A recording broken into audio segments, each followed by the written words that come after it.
Harvard Universitetining Xabarlar nomli rasmiy sahifasida e'lon qilingan Islomiy nuqtadan ilm bilan dinning munosabati nomli bir maqolada Fransiya davlatlik ilmiy tadqiqot markazining tadqiqot mudiri Bruno Gaydronining islom va ilm-fan asla to'qinishmaydi, balki bir-biri bilan parallel tanasib tuzadi. Islom dini doim ilm va tafakkurga chaqiradi. Qur'on Karimmo islom dinining ilm-fan bilan bo'lgan kuchli munosabat haqida az bo'lmagan misollarni keltiradi degan bayonlar e'lon qilingan. Bundaqda ilm-fan bilan islom dini o'rtasidagi zidliklar va Qur'on Karim va boshqa diniy naslarda mavjudligi iddia qilingan ilmiy xatoliklarni qanday tushunamiz? Rostilla islom bilan ilm-fan orasida zidliklar mavjudmi yoki bu to'g'ri va ilmiy tadqiqot metodiga ega bo'lmaganligimizdan kelib chiqqan noto'g'ri natijami? Tabiiy fan va diniy naslar. Tabiat bilimleri deganimiz falsafa ilmida ilmning bilish qurilmasi deb ataladigan xilma-xil saviyalarning yig'indisidir. Tabiiy fan olamning kengayishi, hayotlikning paydo bo'lishi, yer sharining o'z o'qi va quyosh atrofida aylanishiga o'xshash bir qator tabiiy hodisalar va o'zgarishlarni markaz qilgan holda tadqiqot olib boradi. Ya'ni shuningdek, ba'zi tabiat hodislarini izohlab beradigan nazariyalar va bizga shu hodisalarni matematikalik va mantiqiy yo'llar bilan texmi aniq ochiqlab beradigan qonuniyatlar ham mavjud. Uningdan boshqa ma'lum tabiat hodisalari haqida har xil yakunlarni o'ttirib qo'yadigan faraz taxminlar bor. Oxirdagi bu xalqini kuchliklik jihatda bilish qurilmasidagi eng ojiz xalqi deyishga tamoman bo'ladi. Demak, bugun ilm dunyosida ilm-fan yoki tabiiy fan nomida bizga uchrab turadigan bu ilmlarning hammasi o'xshash bir darajada emas. Yuqorisi shak ehtimol qabul qilmaydigan qat'iy haqiqatlardan boshlasa, tövini ehtimolliklardan xoli bo'la olmaydigan, har zaman boshqa nazariyalar bilan ag'dirilib ketishi mumkin bo'lgan nazariya yoki farazlar. Xuddi ilm-fandagi ilmiy nazariyalarga o'xshash, diniy naslarga o'xshash bir darajada emas. Qur'on oyatlarini misol olsak, oyatlarning hammasi bizga yetib kelish jihatdan shaksiz to'g'ri va hech qanday o'zgartirish yo'q. Chunki Qur'on Karimning hammasi bizga har bir qatlami sanoqsiz darajada ko'p sonli jamoatlardan tarkib topgan bir yetkizish zanjiri orqali hissiy yo'llardan uzluksiz bir shaklda yetib kelgan. Ammo Qur'on oyatlarining hammasi ma'no va ishorat jihatdan qat'iylik ega emas. Qur'on oyatlari ichida boshqa bir ma'noni ifodalash ehtimoli bo'lmagan, keskin bir hukmga dalolat qiladigan oyatlar bo'lganidek, bir qancha ma'no va ishoratga ehtimollik bo'lgan oyatlar bor. Shar'iy ilmlar va tabiiy fanlar haqida to'xtalganimizda va u ikkisining natijasi haqida kesim chiqargan vaqtimizda bu ikki xil ilmning yuqorida xilma-xil saviyada bo'lganligini nazardan saqit qilmasligimiz, bu nuqtaga alohida diqqat qilishimiz lozim. Ammo diniy tekstlar bilan fan bilimlari orasida to'qinish chiqqan vaqtda biz hech birini yana birining oldiga qo'yib muomala qilmaymiz.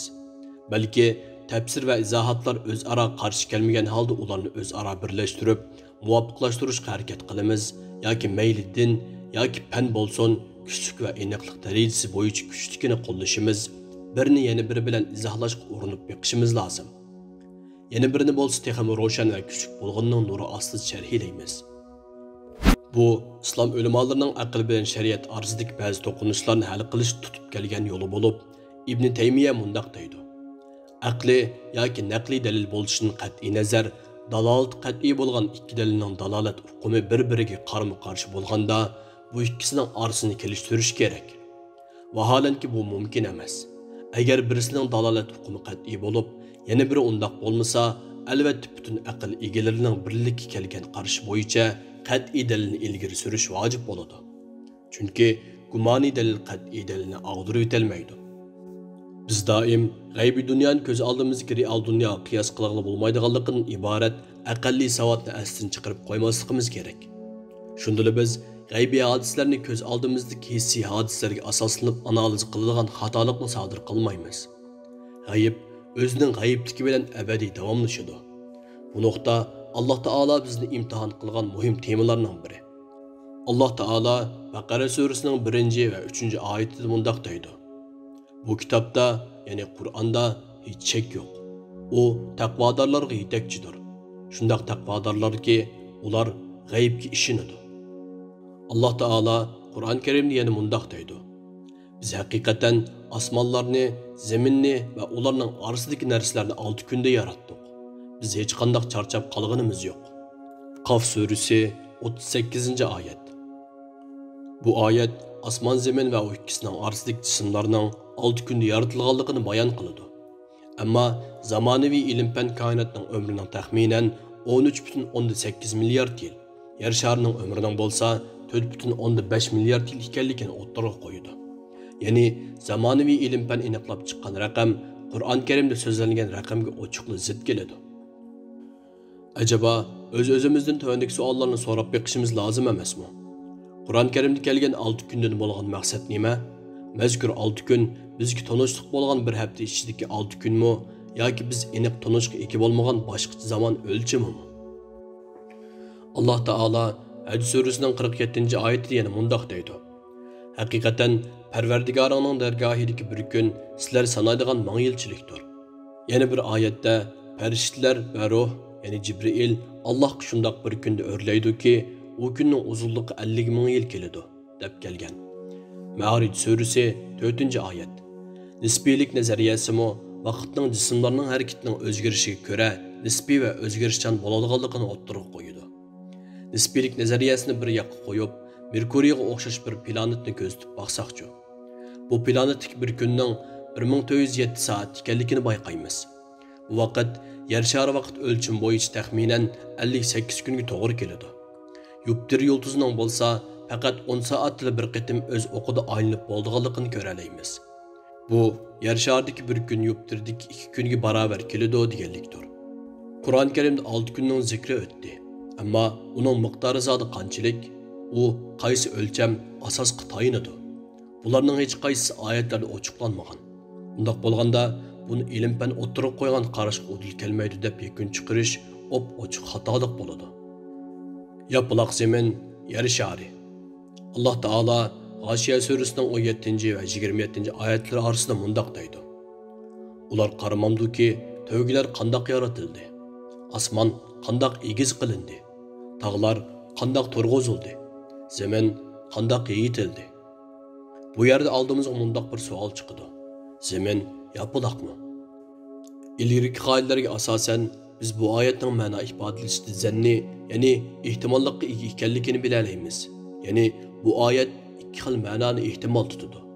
Birinchi ma'no tubtuz va takshi qilingan butun yer shari. Bu Qurtubi qatorliq ba'zi mufassirlarning qarashi.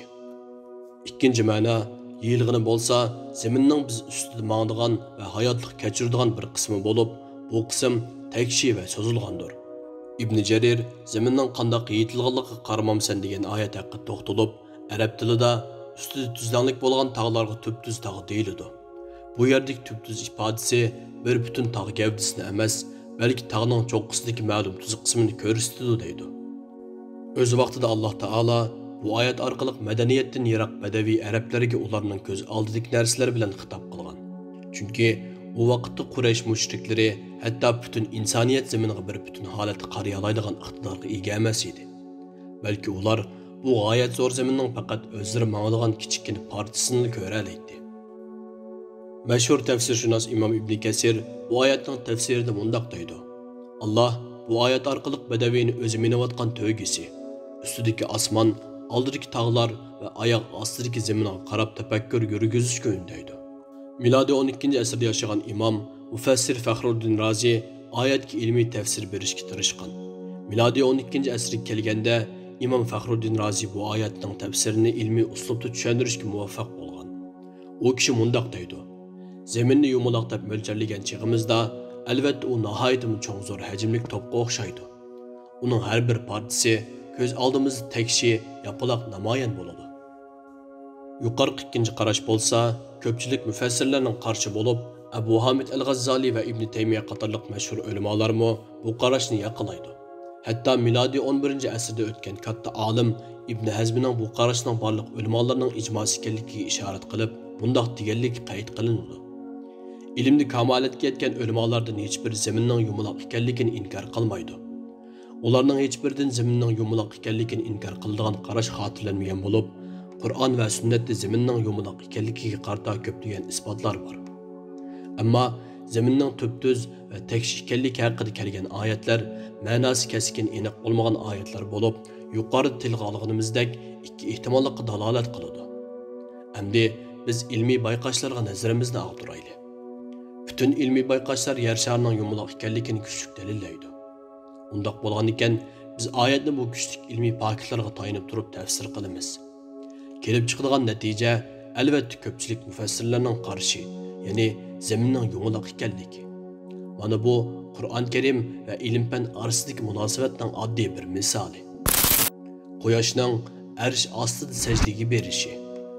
Alloh taolo kun belgilangan joyga qarab sayr qiladi, deydi.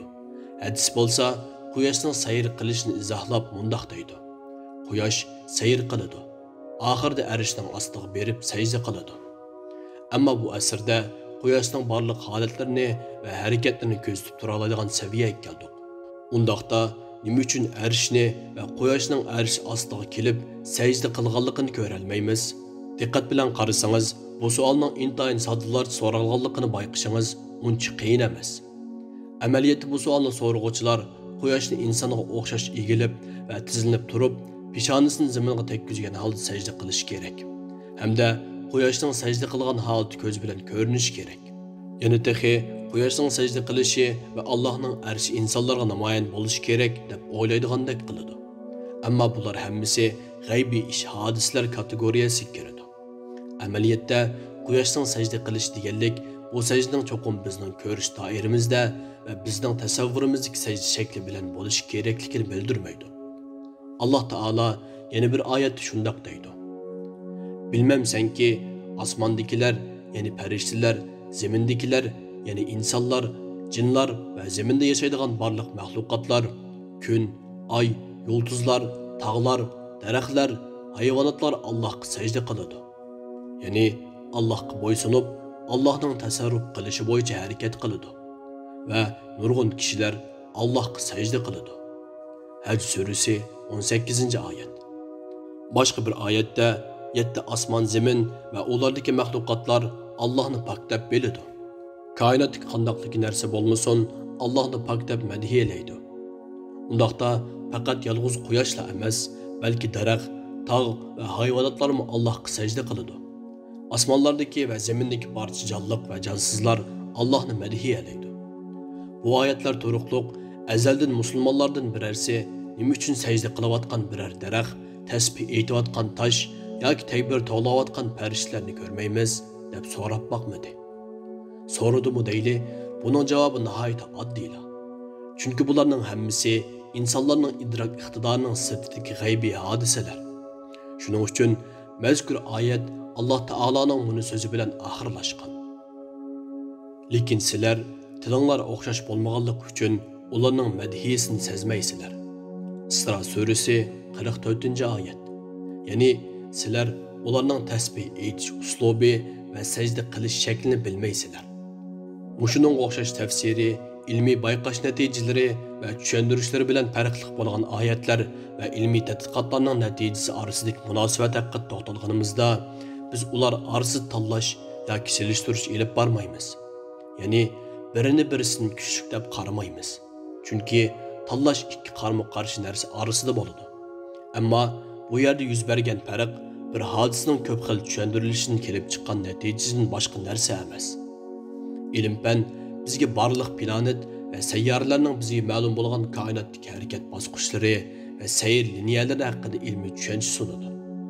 Din bo'lsa, bu shaylar haqida ilohiy qudratga, modda va tabiat orqasiga yoshirilgan g'aybiy masalalarga aloqador tushunchalarni sunadi. Chaqmoq, guldirmomiga o'xshash osmon hodisalari haqida kelgan hadislar bu kategoriyaga kiradi. Farishtalarning bulut va shamollarning yo'linishiga, yomg'irlarni yog'dirish va chaqmoq chaqtirishlarga mas'ul bo'lish haqida kelgan diniy ma'lumotlar hargiz bu turli tabiiy hodisalarning mohiyati haqida elib berilgan ilmiy tadqiqot natijalariga zid kelmaydi. Balki bu xil masalalar xuddi professor John Nikos o'tirib qo'ygandek o'xshash bir qissaga berilgan o'xshamagan ikki xil izohatga o'xshaydi.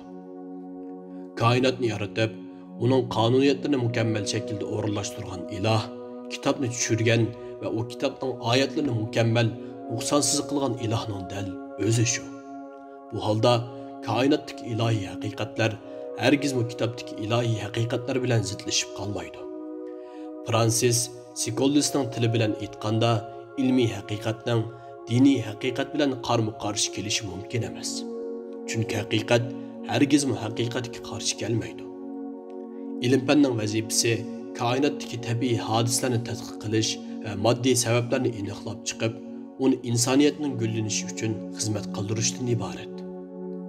Dinning vazifasi bo'lsa, insonlarning hozirini va kelgusini isloh qilish. Bu nuqtada fanning vazifasi dinning vazifasidan farqlanadi.